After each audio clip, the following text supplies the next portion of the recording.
When working in our interactive whiteboard or IWB, whether it's a smart or a Promethean board, there are many times when you need to type something on that board. But with our current classroom configurations in many rooms, this is not convenient for the teacher because they have to walk back and forth between the computer and the IWB.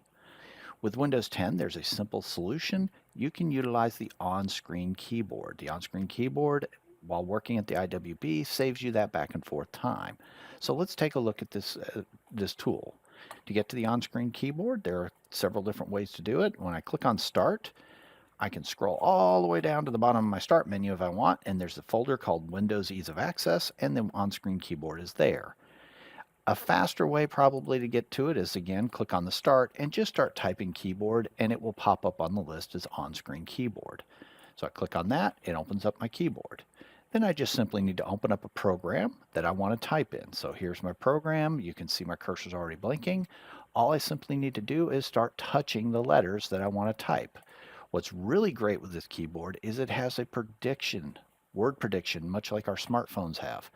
So I can very quickly start typing my words, and they're going to pop up right here. And there's a lot of different word prediction.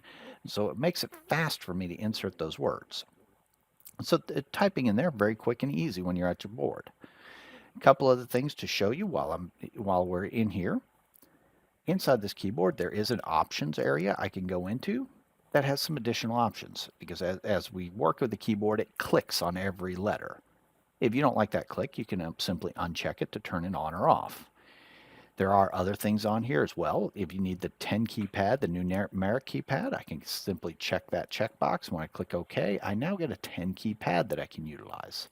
I'm going to turn my back off.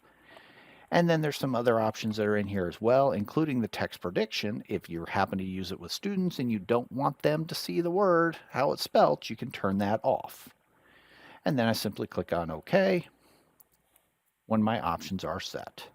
The last thing to know is with the on-screen keyboard, so I don't have to come in here to my Start menu and search for it, I can pin it to my taskbar. I'm going to simply right-click on the program, and I'm going to say Pin to Taskbar. Now when it's pinned to my taskbar and I close it, the next time I need to use it while I'm at my IWB, I simply click on that icon, and it opens up.